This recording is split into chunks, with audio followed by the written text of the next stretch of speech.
Hi, I'm Miles Moser from Muller Beverage, and I want to take you on a tour of Asian beers. We're going to start out with some beers that are brewed with rice, and we're going to move on to a couple that don't use rice. And we're going to go from a light, super dry beer, like Asahi, all the way to a nice black lager, all of which are from the continent of Asia. Now, there's a brewing tradition in Asia that incorporates rice into the brewing process. What that does is it makes for a crisper, cleaner beer, something that's going to pair well with foods like sushi, also something that's going to make for a nice, sessionable, clean beer. We're going to start with Asahi Super Dry. This is the #1 beer in Japan. It's got a nice straw color. It's a Pilsner style. And the dry aspect of it is the fact that the rice really dries out the malt sweetness. So you have something that's fairly dry on the palate, something that's got a crisp finish, something that's going to pair really well with lighter foods. It's got a nice hop character, not too much of the malt side, very light, something that'd be a nice summertime beer, or something that's going to pair well with lighter foods by not overpowering the foods. Moving on from there, from the Japanese Super Dry, we're going to move on to Saigon from Vietnam. Now, some people recognize this label from 33 Export. This is formerly 33 Export. Now it's the that same brewery's production is doing Saigon here in America. You may also recognize 333, which is another sister brand of this. And with this, you're going to have a little bit more hop character than the Super Dry, a little bit more malt flavor also. It's just because there's not as much rice used in it, and just a little bit different recipe. Same straw color, basic lager recipe, very light bodied, very nice.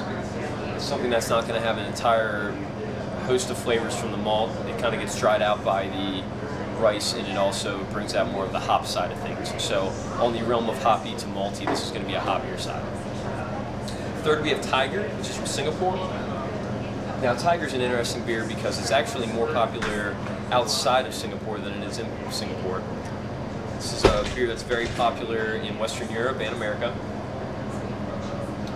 And Tiger beer is also a Euro lager style, brewed with a little bit of rice, which really lightens up the body. As you can see, the nice straw color, clean, crisp finish. It's something that's going to go really well with seafood, lighter vegetable dishes, any other number of lighter foods in Asian cuisine.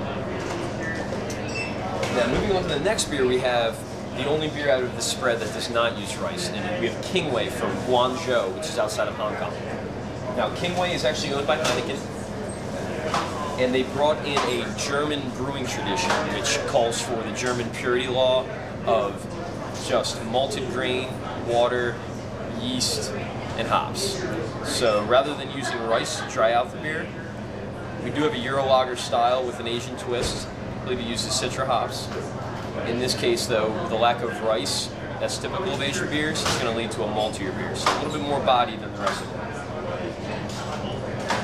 Got very nice malt character, more so than the other beers, which are more driven by the hops.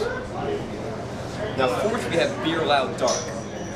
Now, Beer Lao is one of the only domestically produced beers in Laos, which falls right between Thailand and Vietnam. As you can see just from looking at it, it is a darker beer. You're using more caramelized malts. Certainly not typical of most Asian beers, but in this case, it's something that's going to bring a lot more flavor to the table.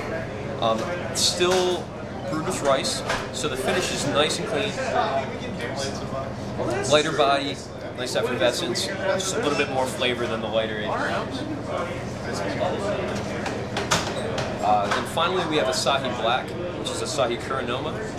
This is from the same Asahi brewery that does the Super Dry. They also offer a Select, which is an amber lager. This is a Japanese take on the Schwartz beer. So what we have here is a black lager that is going to still be brewed with a little bit of rice. So as you can see, a lot of chocolate and caramel malts, a lot of malt flavor, but that rice still manages to dry out the beer. So I would venture to say this is one of the driest dark lagers you're going to find in the whole world. Great with steak. It's something that's going to be nice and refreshing, but still have that flavor from all the chocolate and caramelized malts. Very, very nice dark beer. Not as full-bodied as you're going to find with a lot of Schwartz beers. So there you have a brief tour of Asian beers. What you're going to find is generally they're going to be lighter bodied than their counterparts elsewhere in the world. There's a tradition of sharing beer also in most Asian countries. As you can see with the Asahi large can, there's a culture of getting a larger vessel and sharing by the glass as opposed to everyone having their own vessel. Another thing that you're going to find is that beer serves more of a purpose of cleansing the palate in a lot of cases as opposed to a German or English tradition of pairing beers with foods. A lot of times, your Japanese beers in particular are used more to cleanse the palate than they are to enhance foods by contrast and comparison. Altogether, I think that you're going to find very nice, light, refreshing beers from the Asian continent. So again, I'm Miles Moser, and we're at the Foodery. Check out any of these beers at www.foodery.com. Thanks.